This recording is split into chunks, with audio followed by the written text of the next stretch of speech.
ચાલો વિદ્યાર્થી મિત્રો, આજે હવે આપણે તમારા ધોરણ 8ના પ્રકરણ નંબર 2 કે જેનું નામ છે એક ચલ સુરેખ સમીકરણ, જેમાં આજનો આપણો લેસન નંબર છે 4। આ પહેલાં આપણે 3 લેસનમાં શું જોયું હતું યાદ કરો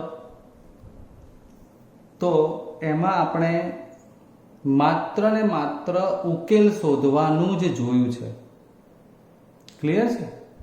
હવે આપણે વ્યવહારુ દાખલામાંથી જે સમીકરણ બને છે એને ઉકેલશું। એટલે કે વ્યવહારુ દાખલા ઉપરથી સમીકરણ બનાવતા શીખવાનું છે અને જે અગાઉ શીખી ગયા છે ઉકેલ મેળવવાનું એ એના પછી કરવાનું છે। તમારા પુસ્તકના સ્વાધ્યાય 2.2માં આ પહેલી રકમ છે, જુઓ, વાંચો ત્યાં સુધી એને, કે એક સંખ્યામાંથી એક દ્વિતીયાંશ બાદ કરીને મળતા પરિણામને એક દ્વિતીયાંશ વડે ગુણતા જો એક અષ્ટમાંશ મળે તો તે સંખ્યા શોધો। મિત્રો, કુટ પ્રશ્નો છે એટલે હવે આપણે આ એક સંખ્યામાંથી એવું કયું, એનો મતલબ કે સંખ્યા કઈ, તો એ આપણે ધારવાની હોય। ધારો કે કોઈ એક સંખ્યા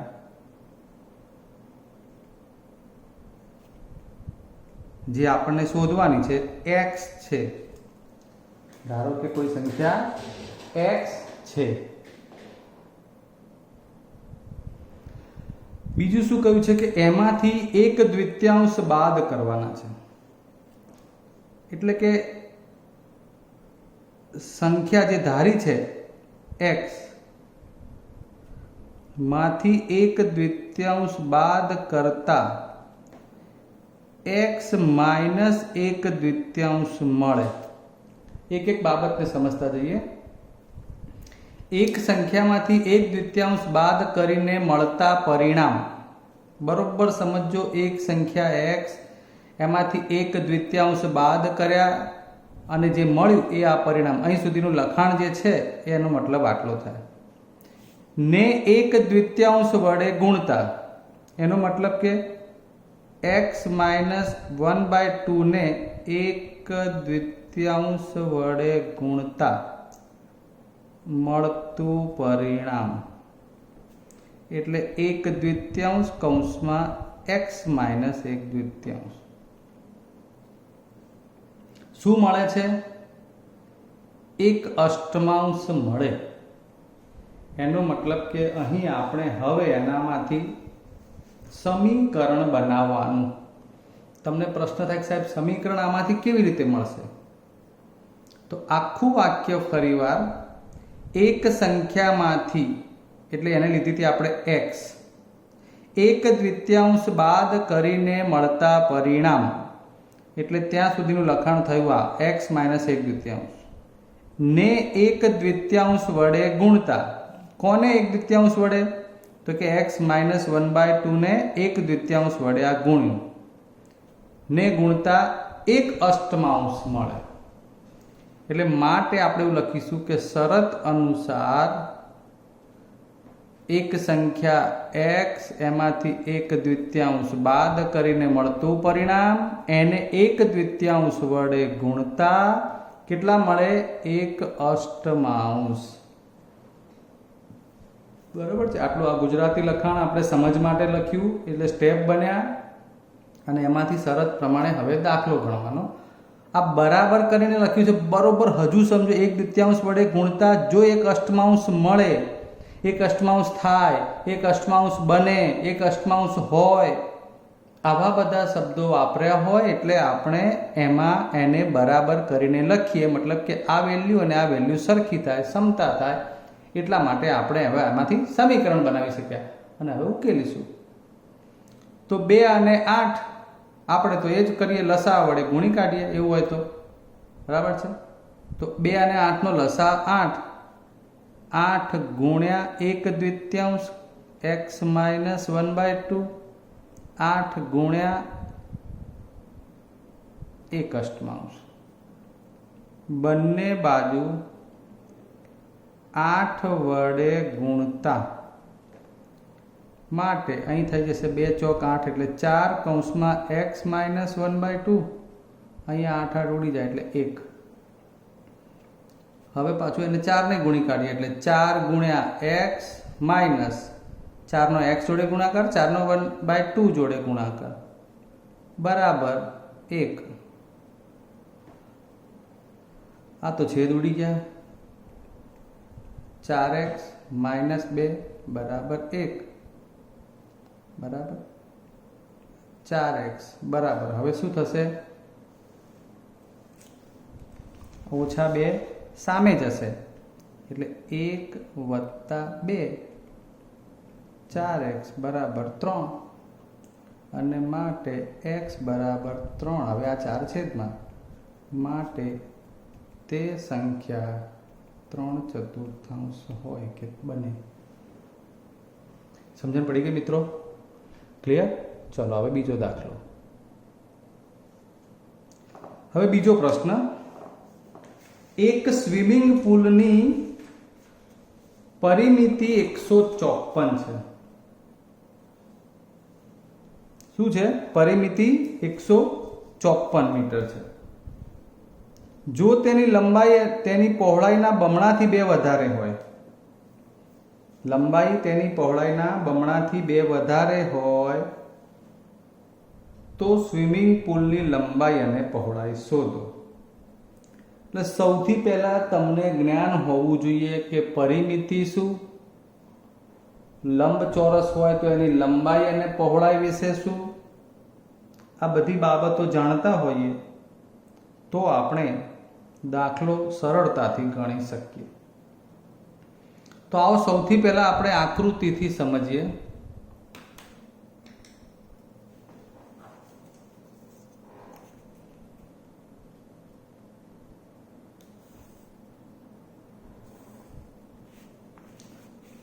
આ એક લંબચોરસ સ્વિમિંગ પુલની વાત કરી છે, તો આપણે લંબચોરસ સ્વિમિંગ પુલ બનાવ્યો એવું સમજી લઈએ. જેના માટે આપણે જનરલી લંબાઈ વધારે હોય છે એવું કહેતા હોઈએ છીએ અને પહોળાઈ. સ્વિમિંગ પુલની પરિમિતિ 154 છે. હમણાં આને છોડી દો. લંબાઈ તેની પહોળાઈના બમણાથી 2 વધારે છે. મિત્રો, તમારે દાખલામાં હું બોલતો હોઉં ને સમજણ પડે એ જુદી વસ્તુ છે, અને આપણે કેવી રીતે કામ કરવાનું થાય છે એ સમજો કે આમાં મારે ગોઠવણ શું કરવાની. પોતાની જાતે આવો દાખલો બીજો ગણવાનો થશે જ, તો લંબાઈ અને પહોળાઈની ગોઠવણ કરવાની છે. એટલે ધારો કે આપણે લઈ લઈએ કે સ્વિમિંગ પુલની લંબાઈ આ છે અને પહોળાઈ, તો આપણને એમાંથી લંબાઈ પહોળાઈના બંને માપ એક જ ચલમાં મળવા જોઈએ. એટલે હવે કેવી રીતે ધારવું એ જોઈએ. લંબાઈ પહોળાઈના બમણાથી 2 વધારે છે એટલે કોને ધારવું? આ રહી લંબાઈ, આ રહી પહોળાઈ. લંબાઈ પહોળાઈ કરતા બમણી હોય તો શું કરી શકીએ? તો આપણે એવું કહીએ કે પહોળાઈ x હોય તો લંબાઈ 2x થાય, જો બમણી હોય તો જ. પણ કહ્યું છે કે લંબાઈ, આ લંબાઈ એટલે આ પહોળાઈ ના બમણા, એટલે પહોળાઈ એટલા માટે ધારવી પડે છે કે પહોળાઈ x ધારીએ તો લંબાઈ એની પરથી મળી શકે. એટલે પહોળાઈના બમણા એટલે પહોળાઈ x હોય તો લંબાઈ એની બમણી એટલે 2x થી પણ 2 વધારે છે. એટલે હજુ લંબાઈ પહોળાઈના બમણા એટલે 2x થી 2 વધારે છે, એટલે કે 2x + 2 છે. બસ આટલું કામ આપણું સરળતાથી થઈ જવું જોઈએ. ઓકે, ધારો કે લંબચોરસ સ્વિમિંગ પુલની પહોળાઈ x મીટર છે. આપણે આ એકમ લખવો પડે કારણ કે પહોળાઈ પરિમિતિ 154 મીટર આપી છે. માટે હવે લંબાઈ શું બને? લંબાઈ ધારી લેવાની છે એવું નહીં, પહોળાઈ ઉપરથી લંબાઈ. 2x પ્લસ 2 મીટર થાય. આ શરત અનુસાર આપ્યું છે. હવે પ્રશ્ન આવે લંબાઈ પહોળાઈ ઉપરથી પરિમિતિનો, કે પરિમિતિ માટે શું કરવાનું છે. બરાબર છે. તો પરિમિતિ એટલે શું? તો પહેલા તો પરિમિતિ કેટલી આપી છે? 154. આ ચારેય બાજુ જે છે ને એ આમ આમ આમ આમ આ લંબાઈ પહોળાઈનો બધાનો સરવાળો એને કહેવાય પરિમિતિ. જેમાં 1 ને 1 2 વખત લંબાઈ આવે, 1 ને 1 2 વખત પહોળાઈ આવે. ક્લિયર? એટલે લંબાઈ 2 વાર, પહોળાઈ 2 વાર, એટલે 2 કરીને કૌંસમાં સૂત્ર બને છે લંબાઈ વત્તા પહોળાઈ 154 મીટર. 154 મીટર. આ શું બન્યું? પરિમિતિ. જે સામે આપી હતી 154 એટલે મેં ત્યાં લખી, સૂત્ર નીચે લખ્યું. એનું કારણ છે કે હવે આપણે જ્યારે x ના માપ મૂકીશું લંબાઈ પહોળાઈમાં એટલે ડાબી બાજુએ આપણને મળતું થઈ જાય. 2 કૌંસમાં લંબાઈ કેટલી છે આપણી પાસે? 2x plus 2. પહોળાઈ કેટલી છે? x. આ લંબાઈ અને પહોળાઈની જગ્યાએ માપ મૂક્યા. કેટલું જવાબ છે? 154. હજુ 2 એમને એમ રાખીએ. હવે ગુણીએ, સોરી અંદર, એટલે 2x અને x એટલે 3x વત્તા 2 સાદું રૂપ આપ્યું. હજુ પણ 154 એમને એમ. પણ આપણે અહીંયા બગડાને 154 ભાગ્યા 2 માં લઈ જઈએ. જુઓ એટલે કેમ સરળ થશે. જુઓ હવે માટે અહીં શું બની જશે? 3x વત્તા 2 અને 154 ભાગ્યા 2 એટલે એટલું ઓછું થઈ જશે. 2 સિત્તા 14. બરાબર. અને ફરી પાછા 1 વધશે એટલે 2 સિત્તા 14. 3x વત્તા 2 બરાબર શું મળ્યું? 77. માટે હવે આ 2 ને સામે લઈ જઈએ તો 3x બરાબર 77 ઓછા 2. માટે 3x બરાબર કેટલા આવશે? 77 માંથી 2 જાય તો 75. માટે x બરાબર 75 ભાગ્યા 3. માટે 25 તરી 75. અને માટે લંબચોરસની પહોળાઈ x બરાબર 25 મીટર, જે આપણે આ ધારી હતી. બરાબર ને? અને લંબાઈ 2x પ્લસ 2 એટલે કે 2 કૌંસમાં 25 વત્તા 2. શું કર્યું? x ની જગ્યાએ 25 મૂક્યા એટલે 25 દુ 50 વત્તા 2 બરાબર 52 મીટર. ઓકે. તો આવા દાખલા, ગુડ પ્રશ્નોના અથવા તો વ્યવહારુ દાખલા આવી સમજણથી આપણે કરવાના છે. હજુ મિત્રો હજુ યાદ રાખજો, હું પુસ્તકના બેઠા દાખલા કરાવું છું, તો સામે તમારે પ્રેક્ટિસ વર્કમાંથી કે અન્ય કોઈ સામયિકમાંથી આવા દાખલા કરવાના થશે. અને એ દાખલા તમને એના જેવા આવડે તો સમજવાનું કે તમને ફાવ્યું છે. બરાબર. આગળ દાખલો લઈએ. ચલો આગળ ત્રીજો પ્રશ્ન.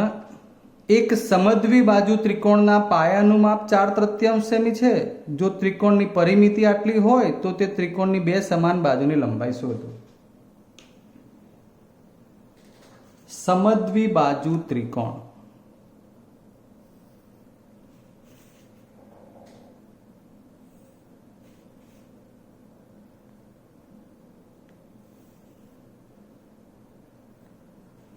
કોને કહેવાય? જેની 2 બાજુ સમાન હોય. આ કન્સેપ્ટ તમારા મગજમાં શબ્દ સાથે હોવો જ જોઈએ. એટલે કે જે ત્રિકોણની 2 બાજુઓ સમાન હોય એને આપણે સમદ્વિ બાજુ ત્રિકોણ કહીએ છીએ. એટલે 3 માંથી 2 બાજુ આપણે સમાન લીધી. બરાબર. પાયાનું માપ. હવે જો આ 2 બાજુ સમાન હોય ને તો આને પાયો કહીશું.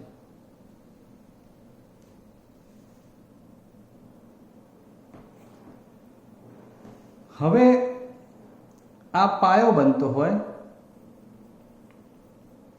તો એનું માપ છે 4/3 સેમી. તો આનું માપ કેટલું? તો સમાન છે, એટલે અહીં આપણે એક ચલ તરીકે x ધારી શકીએ. અને આડકતરી રીતે શું બને છે મિત્રો? ત્રણેય બાજુ આપણને મળી જાય. સમદ્વી બાજુ એટલે બે બાજુ સમાન હોય એટલે x x સીધું કહી શકાય. અને પાયાનું માપ આપ્યું છે, આમ 1 2 અને 3 આ ત્રણેય બાજુનો સરવાળો કરો એટલે શું મળે ખબર છે? પરિમિતિ. શું મળે? પરિમિતિ. એટલે હવે આપણને પરિમિતિનું સૂત્ર વાપરી શકાય. એટલે સૌથી પહેલા આપણે દાખલામાં શું લખીશું કે ધારો કે સમદ્વી બાજુ ત્રિકોણની બે સમાન બાજુનું માપ x સેમી છે. ઓકે, પાયાનું માપ 4/3 સેમી છે.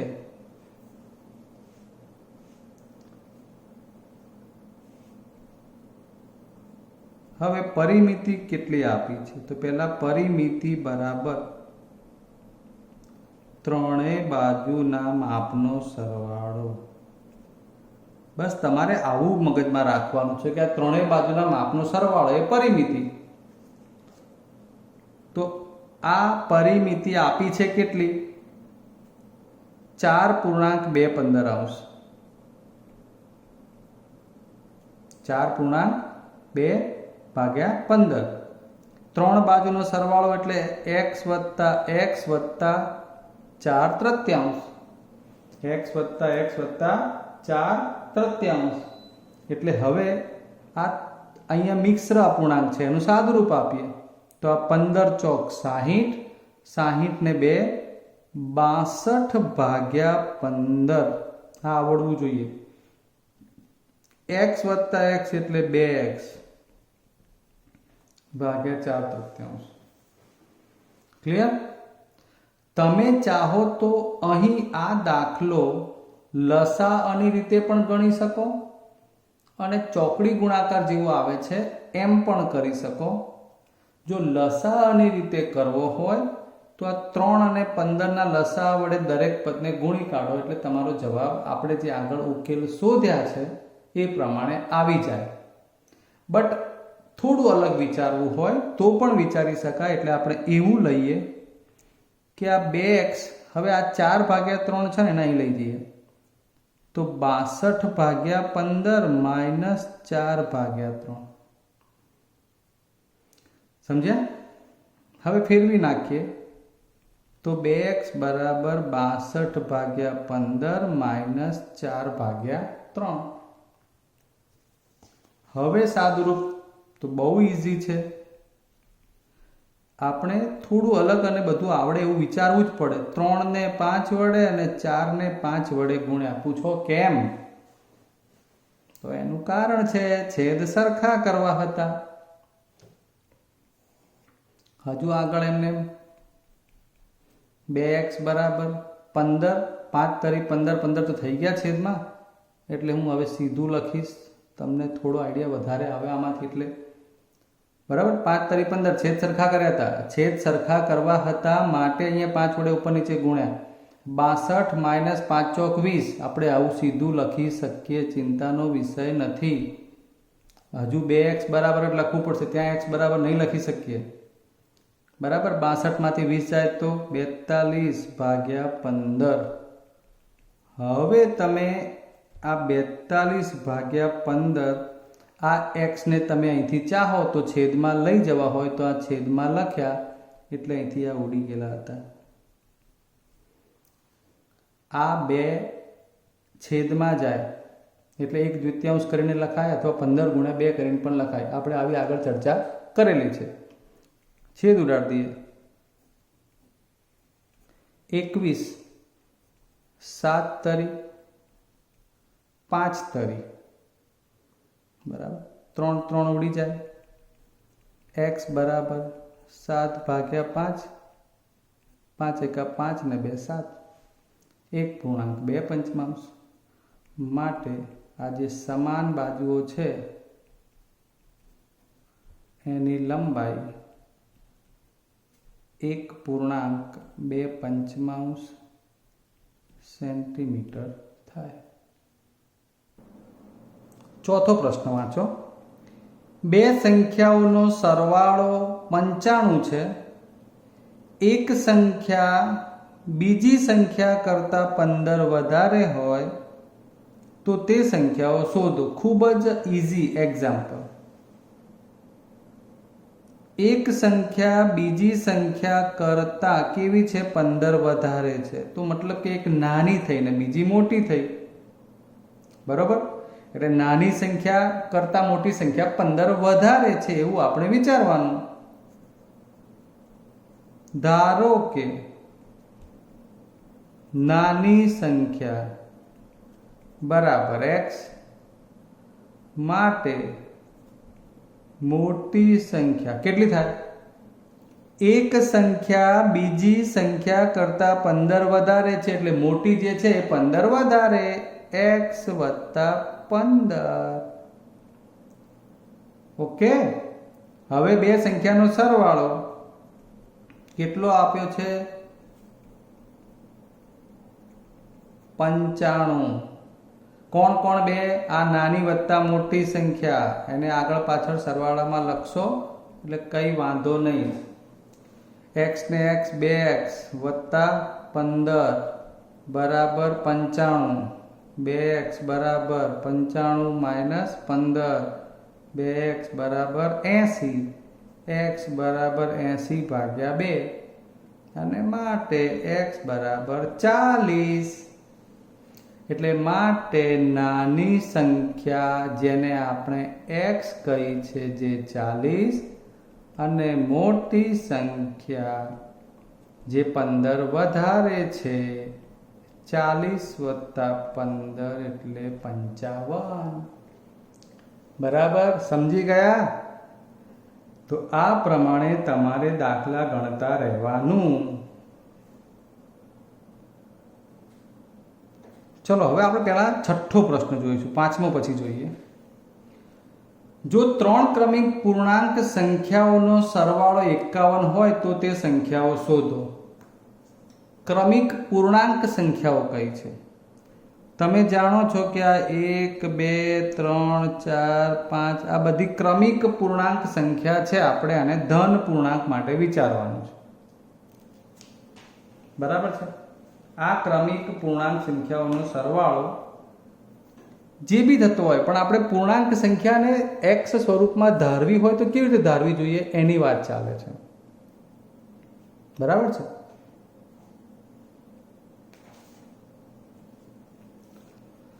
તો હવે આને x સ્વરૂપમાં ધારવા માટે આ 1 પછી કેટલા આવે છે? 2, 2 પછી 3, 3 પછી 4, 4 પછી 5. ક્રમિક પૂર્ણાંક સંખ્યાઓમાં દરેક સંખ્યાને એના પછીની સંખ્યા માટે 1 ઉમેરવાથી એના પછીની સંખ્યા મળે છે એવી આપણને ખબર પડી.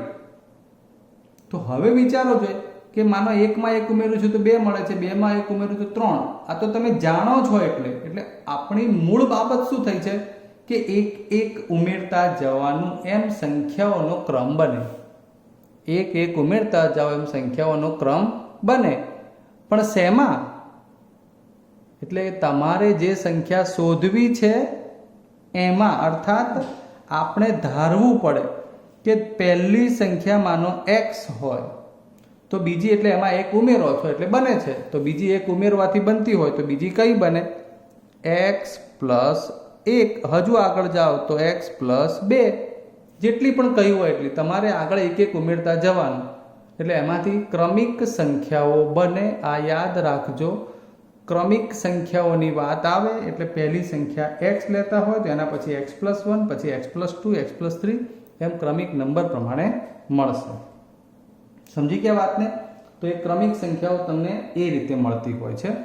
ક્રમિક સંખ્યાઓ કેવી રીતે મેળવવાની એ ખબર પડી ગઈ તમને. તો આપણે લખીએ. ધારો કે 3 ક્રમિક સંખ્યાઓ x, x પ્લસ 1 અને x પ્લસ 2 છે. હવે આપ્યું છે શું? પહેલું કામ થઈ ગયું, 3 ક્રમિક પૂર્ણાંક સંખ્યાઓ, બરાબર છે. અહીંયા આગળ પૂર્ણાંક લખી નાખીએ. હવે એનો સરવાળો કેટલો છે? 51. કોનો સરવાળો? તો કે આ 3 ક્રમિક પૂર્ણાંકોનો. કયા કયા? x x+1 લખો, x વત્તા x+1 બીજો અને ત્રીજો પૂર્ણાંક પ્લસ x+2 બરાબર 51. 1 2 અને 3 x થયા, 2 વત્તા 1 3 થયા. હવે આ આપણું કામ બહુ ઈઝી થઈ ગયેલું છે, કારણ કે કુટ પ્રશ્નો પહેલા આપણે ઉકેલ મેળવવાના દાખલા ઘણા બધા ગણી નાખ્યા. એટલે 1 2 3 સજાતીય x વાળા પદોનો સરવાળો, 2 વત્તા 1 એટલે 3 51. હવે આ 3 સામે લઈ જઈએ એટલે 51 ઓછા 3, 3x બરાબર 51 માંથી 3 જાય 48, x બરાબર 48 ભાગ્યા 3, x બરાબર 16. કેટલા આવ્યા? 16. માટે 3 માંગેલ ક્રમિક પૂર્ણાંક સંખ્યાઓ કઈ બનશે? x એટલે કે 16, x+1 એટલે 16 વત્તા 1 17, x+2 16 વત્તા 2 બરાબર 18 થાય. એટલે આપણો જવાબ માંગેલ સંખ્યાઓ કઈ બની ગઈ? 16, 17 અને 18. ક્લિયર મિત્રો? તો આટલા દાખલા જે મેં ગણાવ્યા છે આજના આ ટોપિકના વિડીયોમાં, એ પ્રમાણે તમારે એક્સ્ટ્રા એક્ઝામ્પલ ગણવાના.